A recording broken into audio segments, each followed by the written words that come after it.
नमस्कार दोस्तों, scary story official में आप सबका स्वागत है। आज की कहानी की तरफ बढ़ने से पहले चैनल को सब्सक्राइब कर लीजिए और अगर कहानी अच्छी लगती है तो प्लीज़ लाइक एंड कमेंट करना मत भूलिएगा। आज की कहानी बहुत ही ज़्यादा डरावनी है, तो ध्यान से सुनिएगा और हम देर नहीं करेंगे, अब कहानी की तरफ बढ़ेंगे। तो कहानी राजू की है। राजू ने बताया, उन्होंने ही शेयर की हमारे साथ ये कहानी। तो जैसे कि उन्होंने बताया है बिल्कुल मैं वैसे ही सुनाऊंगी आपको। तो राजू जी फ़िलहाल तो अभी जॉब कर रहे हैं, लेकिन उन्होंने बताया कि जब वो 10th में पढ़ते थे उस वक्त उनके पापा गवर्नमेंट जॉब में थे, तो बाहर रहना पड़ता था। तो पापा, मम्मी और राजू ये तीनों अपने गांव से दूर एक शहर में रहते थे। और महीने में या 2-4 महीने में ऐसे जब भी पापा को छुट्टी मिलती थी तो गांव जाते थे। वहाँ दादी हैं, बाबा हैं, सभी लोग थे, तो उनके पास हम लोग जाते थे। मैं तो वैसे भी बोला कि मैं वही गर्मी की छुट्टियों में या होली दिवाली की छुट्टी में ही जा पाता था। तो उन्होंने बताया कि ऐसे ही उसके 10th के एग्ज़ाम हुए थे राजू के, और जिद कर रहा था पापा जल्दी से गांव चलो क्योंकि हमें दादी के पास जाना है। तो उनके पापा बोले कि बेटा अभी छुट्टी नहीं मिल रही है, देखते हैं अगर छुट्टी मिल जाएगी तो हम लोग चलेंगे। तो उनकी मम्मी राजू को समझाती हैं और वो समझ भी जाता है कि पापा को छुट्टी होगी तो हम लोग जाएंगे। 2-4 दिन बाद पापा ऑफिस से आते हैं और बताते हैं कि मुझे 2 दिन की छुट्टी मिली है, ज़्यादा छुट्टी नहीं मिल पाई है। तो ऐसा करते हैं, हम तीनों यहाँ से चलते हैं और तुम दोनों लोगों को वहाँ छोड़ देंगे और उसके बाद 15 दिन बाद फिर मैं लेवाने आ जाऊँगा। तो राजू तो बहुत खुश होता है, लेकिन उनकी मम्मी बोलती हैं फिर यहाँ कैसे मैनेज होगा, खाना पीना क्या। तो वो बोले ठीक है, मैं किसी तरह मैनेज करने की कोशिश करूँगा और सब हो जाएगा। तो वो बोलती ठीक है अच्छा। अब तीनों लोग घर से निकले थे। घर से निकले और ट्रेन इनकी रात की थी, तो रात में वही 11 बजे स्टेशन पर पहुंच जाते हैं। प्लेटफॉर्म पे बैठे थे, ट्रेन का इंतज़ार कर रहे थे क्योंकि वहाँ से उनका घर बहुत दूर था, तो सुबह ही पहुँचते, पूरी रात की ट्रेन थी। इंतज़ार कर रहे थे। राजू तो बहुत ज़्यादा एक्साइटेड था कि दादी के पास जाएंगे, सोच रहा था वहाँ पुराने हमारे फ्रेंड मिलेंगे, बहुत मज़ा आएगा, ये सब सोच रहा था बैठे बैठे। तभी राजू देखता है कि प्लेटफॉर्म में दूसरी तरफ एक छोटी सी बच्ची है, वो खेल रही है।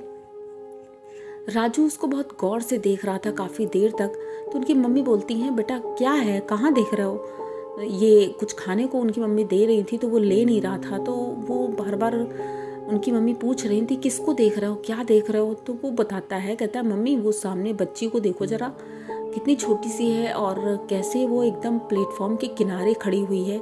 मुझे डर लग रहा है कहीं ऐसा ना हो कि ये नीचे गिर जाए। तो उनकी मम्मी देखती हैं तो उसे कहीं कुछ भी नहीं दिखता है। तो उनकी मम्मी कहती बेटा यहाँ कुछ भी नहीं है। तो कहता मम्मी तुम्हें कैसे नहीं दिख रहा है, देखो सामने वो छोटी सी बच्ची है और खेल रही है, और ऐसा ना हो कि ट्रेन आ जाए और वो गिर जाए।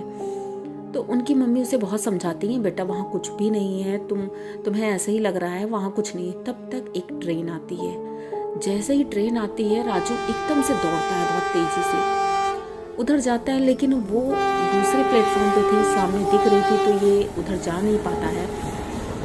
इधर ही खड़े होकर के देख रहा होता है और सोच रहा था कि अब तो वो लड़की बचेगी नहीं। जैसे ही वो ट्रेन निकल जाती है तो ये देखता है नीचे, नीचे कुछ भी नहीं था।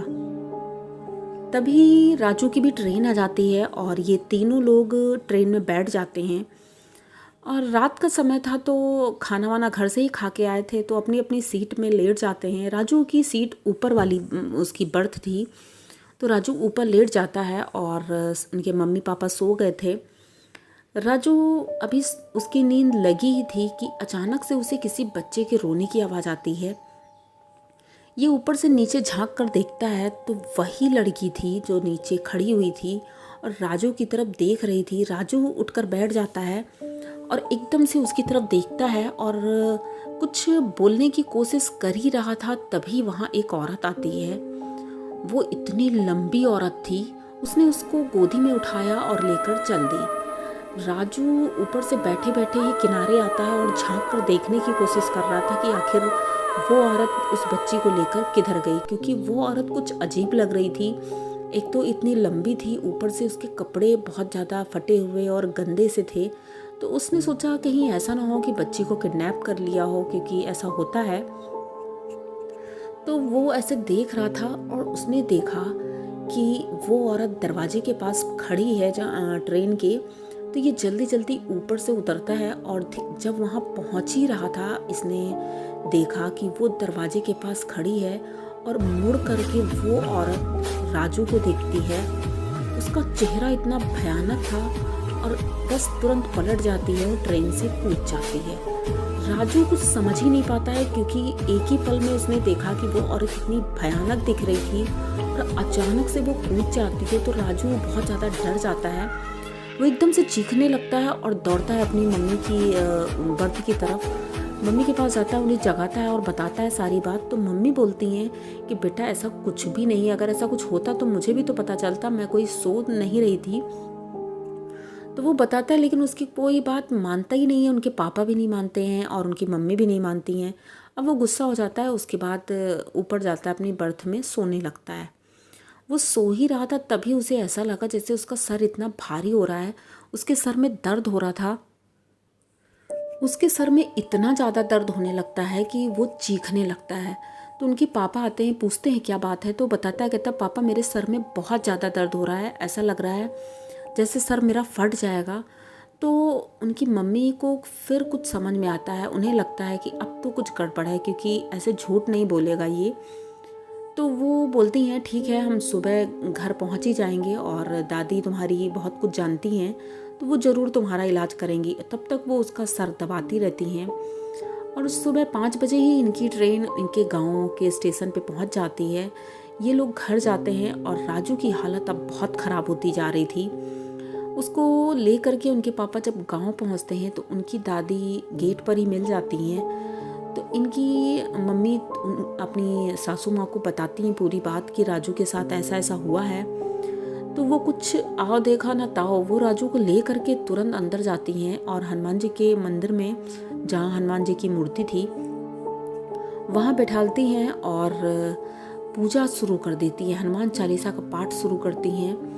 उसके बाद उसके सर पे हाथ रखती हैं और कुछ फूंकती हैं शायद, और उसके बाद उसके गले में एक माला डाल देती हैं। जिसके बाद राजू का सर दर्द एकदम से गायब हो जाता है और राजू आंखें खोल देता है, क्योंकि वो सर दर्द की वजह से आंखें ही नहीं खोल रहा था। उसे ऐसा लग रहा था जैसे उसके सर पे कुछ है।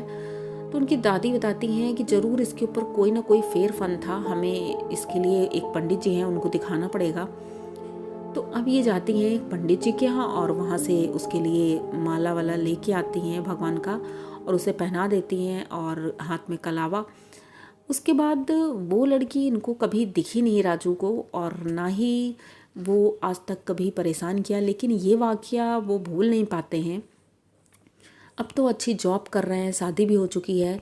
लेकिन इन्होंने हमारे साथ जब शेयर किया तो बताया कि ये वाक़या मैं आज तक नहीं भूल पाया। जितने बार भी मैं ट्रेन में चढ़ता हूँ तो मुझे वो पूरी कहानी याद आती है। तो आप लोगों को इनकी कहानी कैसी लगी? अगर अच्छी लगी हो तो प्लीज़ चैनल को सब्सक्राइब करिए, लाइक कमेंट करिए, शेयर करिए और बने रहिए हमारे साथ। इसी तरह की नई और अनोखी कहानियाँ मैं लेके आती रहती हूँ। तो मिलेंगे फिर किसी नई कहानी के साथ, तब तक के लिए डरते रहिए।